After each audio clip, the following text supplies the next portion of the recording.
Hi ఎవరు welcome to our channel. ప్రస్తుతం మనతో పాటు దాము బాలాజీ గారు సీనియర్ జర్నలిస్ట్ వారితో మాట్లాడదాం. సార్ నమస్కారం సార్. నమస్తే సార్ పుష్ప 2 మూవీ థియేటర్లో రిలీజ్ అయింది. మంచి పాజిటివ్ టాక్ తో రెస్పాన్స్ అయితే వచ్చేసింది సార్. కాకపోతే జనసేన నేతలు దీన్ని అడ్డుకునే ప్రయత్నం చేస్తున్నారు. గన్నవరంలో కూడా హైడ్రామా నడిచింది. ఆయన చలమశెట్టి దీన్ని ఆపుతానని చెప్పేసి అనౌన్స్ చేశారు. అయితే ఆ తర్వాత నాగబాబు ఒక ట్వీట్ చేశారు. ఈ సినిమాకు పాజిటివ్ గానే చూడండి అన్నట్టుగా చేశారు.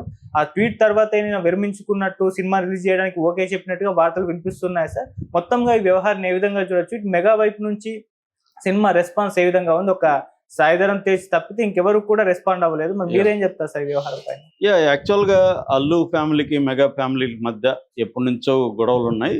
మామూలుగా ఎనీ ఫ్యామిలీస్ లో గొడవలు ఉంటాయి. అందులో ఇట్లాంటి ఒక సెలబ్రిటీ ఫ్యామిలీస్ లో గొడవలు తప్పకుండా ఖచ్చితంగా ఉంటాయి.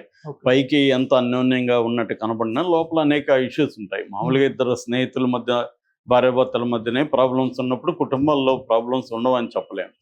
కాకపోతే అవి కుటుంబాల వరకే పరిమితంగా ఉంటే ఒక పద్ధతి. ఇది కూడా మొదట్లో అలాగే ఉండింది. కానీ అది మెల్లమెల్లగా ఏమైందంటే రాజకీయాలకి విస్తరించింది. ఆల్రెడీ మెగా ఫ్యామిలీ రాజకీయాల్లో ఉంది, అల్లు ఫ్యామిలీ రాజకీయాల్లో లేదు నిజానికి. అయినా అల్లు ఫ్యామిలీ కూడా ఇండైరెక్ట్ గా అల్లు అర్జున్ వాళ్ళ మామ ఇక్కడ రాజకీయాల్లో ఉన్నాడు. అట్లాగే అల్లు అర్జున్ ఫ్రెండ్ అయిన శిల్పా రవిచంద్రారెడ్డి అక్కడ నంద్యాల ఎంపీగా నిలబడ్డాడు. వాళ్ళ భార్య అల్లు అర్జున్ భార్య స్నేహారెడ్డికి క్లాస్మేట్. వీళ్ళిద్దరు కూడా తర్వాత ఫ్రెండ్స్ అయ్యారు. దాంతో ఇతను వెళ్ళి సపోర్ట్ చేశాడు. మామూలుగా అయితే అంతకుముందు కూడా ఎలక్షన్లో 2019 ఎలక్షన్లో కూడా సపోర్ట్ చేశాడు. కానీ ఇప్పుడు ఏమైందంటే ఒక రాజకీయంగా అక్కడ రైవల్రీ అనేది బాగా పెరిగింది. పవన్ కళ్యాణ్ వర్సెస్ జగన్ అన్న ఒక ఈక్వేషన్ బలంగా పెరిగింది. ఆ టైంలో వైసీపీకి సంబంధించిన ఎంపీ ఇంటికి వెళ్ళడం మామూలుగా సైలెంట్గా ట్వీట్ చేసో ఇంకోటి ఉంటే ఓకే. కానీ ఇక్కడ నుంచి రానుపోను 300 కిలోమీటర్ల పైన నంద్యాల వెళ్ళి సపోర్ట్ చేసేసరికి వీళ్ళకి అందరికి కాలింది. ఎందుకంటే ఒకవైపు ఏమో పవన్ కళ్యాణ్ గెలవాలని కోరుకొని ట్వీట్ చేయడం ఏమీ చేయకుండా ఇతను అలా వెళ్ళి చేయడం అంటే ఇది క్లియర్గా వైసీపీకి సపోర్ట్ చేస్తున్నట్టే అన్న కోపం అక్కడ వచ్చింది. దాంతో గొడవలైనాయి. అక్కడ గమ్మునుంటే సరిపోయిండు. నాగబాబు మళ్ళీ ఇంకో ట్వీట్ చేశాడు. మావాడైనా పరాయి వాళ్ళతో కలిస్తే పరాయివాడైనా మాకు ఇది చేస్తే మావాడే ఈ కైండ్ ఆఫ్ ట్వీట్. దాంతో అల్లు అర్జున్ మళ్ళీ దానికి రిప్లై ఇచ్చాడు. ఆ తర్వాత పవన్ కళ్యాణ్ స్మగ్లర్లుగా హీరోలు చేస్తున్నారు. ఒకప్పుడు అడవిని కాపాడే హీరో రాజ్కుమార్ చేస్తే ఇప్పుడు అడవిని ధ్వంసం చేసే స్మగ్లర్గా కొంతమంది చేస్తున్నారని చెప్పడం, ఇలాగా అది పెరిగిపోతూ వచ్చింది. ఎప్పుడైతే పుష్ప 2 వచ్చిందో పుష్ప 2ని నెగిటివ్ ట్రోల్ చేయడం అనేది జనసేన తెలుగుదేశం వాళ్ళు మొదలుపెట్టారు. ముఖ్యంగా జనసేన వాళ్ళు విపరీతంగా ట్రోల్ చేయడం. దానికి అల్లు అర్జున్ ఆర్మీ కూడా అభిమాన సంఘం వల్ల వీళ్ళు కూడా దాన్ని కౌంటర్ చేయడం అనేది ఒక పక్క వీళ్ళకి వైసీపీ మద్దతు, రాంబాబు లాంటి వాళ్ళు కూడా దీనికి ఓపెన్గానే పుష్ప 2కి మద్దతు ప్రకటించడం ఇది జరిగిపోయింది. రాజకీయకరమైన ఇది అయిపోయింది. దాంతో మొన్న కూడా ఈయన నాగబాబు తప్పుదారిలో నువ్వు వెళ్తున్నావు నీకు అర్థమైతే ఇమ్మీడియట్గా వెనక్కి వచ్చాయి, నువ్వు కానీ ఏమాత్రం ఆలస్యం చేసినా మళ్ళీ కష్టమైపోతుందని వివేకానంద స్వామి కొటేషన్ పెట్టాడు. అది కరెక్ట్గా అల్లు అర్జున్కే అని ఇంకా వేరే కాంటెక్స్ట్ ఏమీ లేదు. మామూలుగా నాగబాబు నర్మగర్భంగా టంగ్ ఇన్ చిక్ అంటారు, టంగ్ ఇన్ చిక్ కొటేషన్లు పెడుతుంటాడు. కానీ అది క్లియర్గా అర్థమైపోతుంది జనాలకి. సో అలాగా పెట్టేసరికి మళ్ళీ ఎక్కువైంది. ఈ క్రమంలో గతంలో కూడా చలమలశెట్టి రమేష్ బాబు ఇతను గన్నవరం జనసేన నియోజకవర్గ ఇన్ఛార్జ్ జనసేనకి. సో ఆయన గతంలో కూడా మన అల్లు అర్జున్ విమర్శిస్తూ మాట్లాడాడు. ఇప్పుడైతే ఎక్స్ట్రీమ్ స్టేట్మెంట్ ఇచ్చాడు. అల్లు అర్జున్ నువ్వు చిరంజీవి, నాగబాబు, పవన్ కళ్యాణ్ కాళ్ళు గడిగి ఆ నీళ్లు నేను ఎత్తు మీద పోసుకోవాలి, లేదంటే ఈ సినిమాని మేము ఆడని. గతంలో కూడా ఆడనిమన్నాడు, ఇప్పుడు కూడా స్టేట్మెంట్ ఇచ్చాడు. దాంతో ఒకసారిగా ఉద్రిక్తతలు ఇదైంది. ఎట్లా ఆడని చూస్తామని వీళ్ళు మన అల్లు అర్జున్ ఫ్యాన్స్ వీళ్ళు మాట్లాడడం, ఇది పీక్ పోయే పరిస్థితి ఉంది. దాంతో నాగబాబు మళ్ళీ ఎంటర్ అయ్యి నాగబాబు మళ్ళీ ఒక నర్మగర్భమైన పోస్టు అది కూడా క్లియర్గా పెట్టచ్చు. అరే పుష్ప రిలీజ్ని ఎవరు అడ్డుకోకండి అని పెట్టచ్చు, లేదా వాడికి ఫోన్ చేసి చెప్పచ్చు. కానీ అవి ఫోన్ చేసి చెప్పాడో లేదు తెలియదు, మనకి చెప్పినట్టే అనుకోవాలి మనం. కానీ ఒక ట్వీట్ చేశాడు. ఆ ట్వీట్ ఏంటంటే అది కూడా కొంత మామూలుగా నాగబాబు స్టైల్ ఉంటుంది, అది తెలుగు స్టైల్, అదే చేశాడు.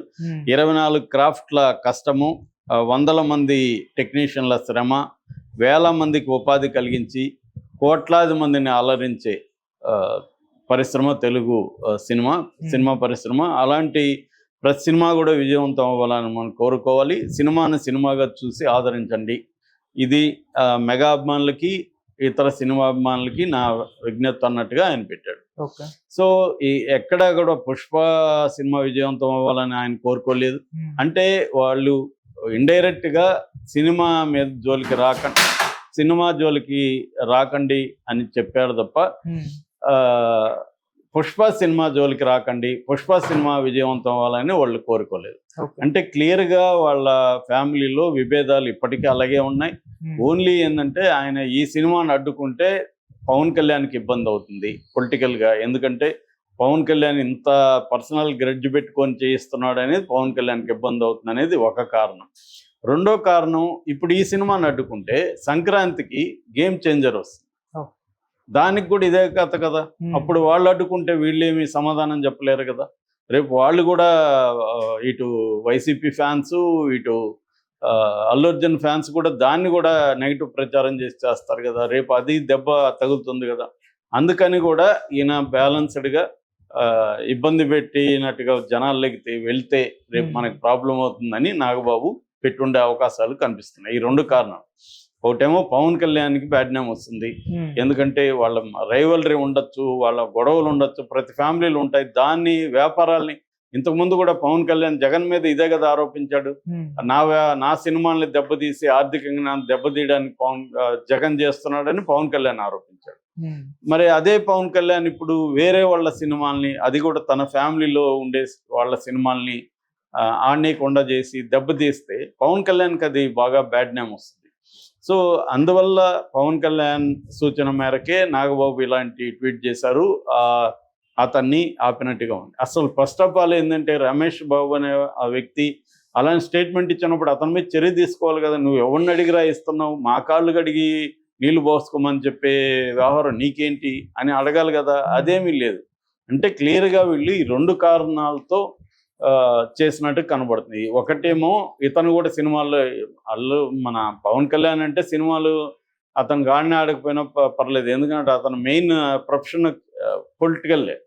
కానీ రామ్ చరణ్ అలా కాదు. రామ్ చరణ్ది సినిమా కెరీర్ అనేది వెరీ ఇంపార్టెంట్. రామ్ చరణ్కి చిరంజీవి చాలా మెటికులస్ గా రామ్ చరణ్ కెరీర్ ని పైకి లేపడానికి ఆయన చాలా జాగ్రత్తగా ట్రై చేస్తూ తనే అనకుండి పెట్టుబడులు పెట్టి చేయిస్తా ఉన్నాడు.